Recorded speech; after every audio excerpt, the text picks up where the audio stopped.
What's going on, everyone? TJ, the big sports guy here. Today we are going to talk about how sports cards are the biggest scam that we have seen since things like NFTs, Beanie Babies, and cryptocurrencies. So stay with us as we are going to dive right into why I think this is the absolute worst place that you could be putting your money right now. Now, I do just want to start by saying that if you are buying sports cards solely for the purpose because you like collecting these things and you can afford them and you're not spending a lot of money on them, that is absolutely okay. By all means, it is safe place for you to just go ahead and collect something fun that you enjoy. But if you are trying to do this as an investment or as a hobby where you think that these things are going to increase over time, I don't think that this is the right place you should be putting your money. But again, I am not a financial expert. I'm not giving you financial advice. I just simply want to weigh in with my opinions about why the sports card market is overvalued, and it's not a great place right now to be putting extra money if you really need that money or are expecting it to return something to you in the future. Now, there are a couple main reasons why I don't like putting money into sports cards right now. Number one that we're going to talk about is the oversaturation of the market.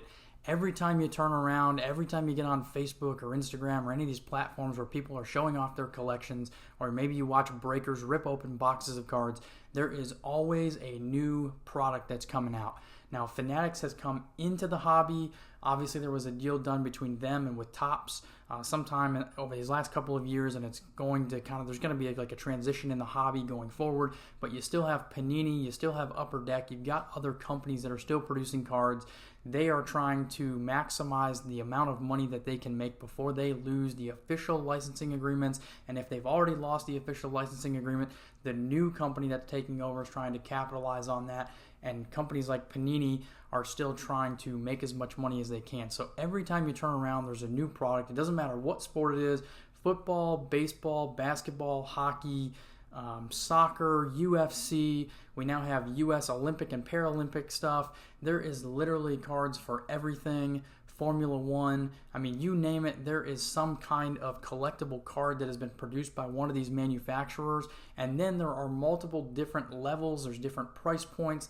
There's different parallels and different things that you can chase. There's high end, there's low end, although nothing is really low end anymore because prices are so inflated. But there is so much product that has been pumped out into the market over the last couple of years that even with the demand that we saw during COVID, which was at an all-time high, now that's starting to cool off, but the supply has just been increased and increased and increased.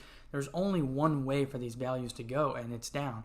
And you see these high-end products like Flawless and National Treasures and Topps Mercury and some of these things where people are paying crazy amounts. I think it was somewhere in the $8,000 to $10,000 per box mark for like Topps Mercury and Flawless.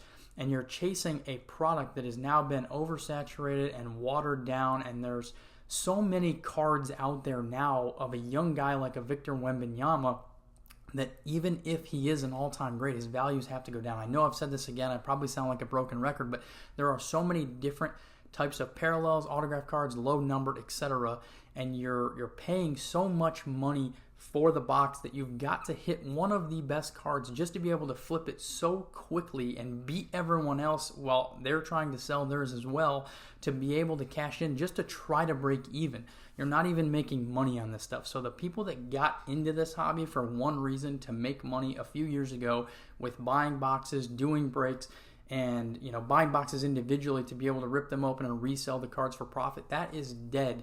Those days are gone. They are no more. That's not possible anymore. So oversaturation of the market is reason number one that sports cards are just the worst place you could possibly be putting your money right now. And if you're looking to make money or invest in the long term, this is absolutely one place you should be staying away from. And I can't even believe, not even 30 years ago, this exact scenario basically took place, right? In the late 80s, early 90s, the card market was exploding, values were going up, everything was, completely inflated. They were producing tons and tons of cards. And I know people want to say that this time around is different because of the different variety that we have in products. And yes, that's true to a certain extent, but they are printing the heck out of everything, and history is repeating itself right now in real time. So if you're not smart enough to see that, I'm sorry, but this is your warning. I'm telling you, this is a horrible place to be putting any of your extra money. So that's really reason number two, is that history is repeating itself. And reason number three is the market speculation, which is causing some of the values, right? And keeping up some of the values that were basically artificially inflated, right? They were inflated, but why were they inflated? And this takes us back to those things that we looked at in the very beginning of the video when it comes to like a cryptocurrency or an NFT or Beanie Babies or any of the hundreds of other things that you can look up that were a fad that became popular for a short time and then fell off insanely hard.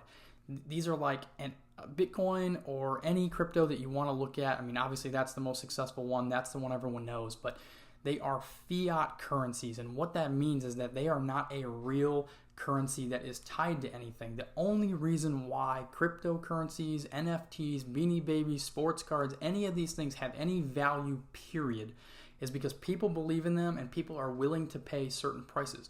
And at a certain point, you get to a spot where people don't feel confident putting money into that thing anymore.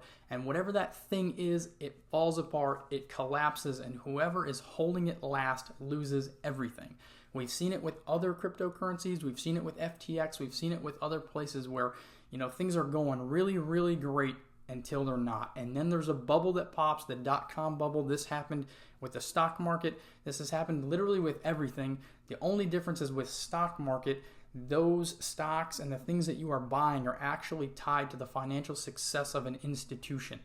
Beanie Babies are not tied to anything, right? If people like them and they want to buy them, that's great. You can buy them and sell them, but they have no value. It's the same thing with sports cards. It's the same thing with the cryptocurrencies, the same thing with a picture of a monkey.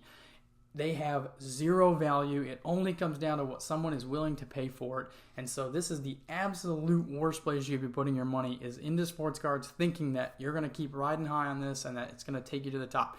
Because things have already started to decline. They've been in decline for at least a couple of years now. And everyone's just trying to sell to each other so that they're not the last person holding the bag. And that's what's going to happen to a lot of people. And I don't want that to happen to you. So make sure that you sell what you have, or if you are going to keep some stuff, make sure you haven't paid a lot of money for it and that you really enjoy it. And what you paid for it doesn't matter to you. If the value went to zero, it has more value than that to you. And that's good enough for your collection. Now, of course, there are going to be those people out there that say that I'm completely wrong, that I'm looking at the wrong products, or maybe I can't make sense of the market itself, or maybe they have a different vision for where this is going to go long term. Those people are typically the ones that have something to sell to you. Those are going to be the shady breakers that need to fill up the spots to be able to pay their bills, because this is what they do full time now.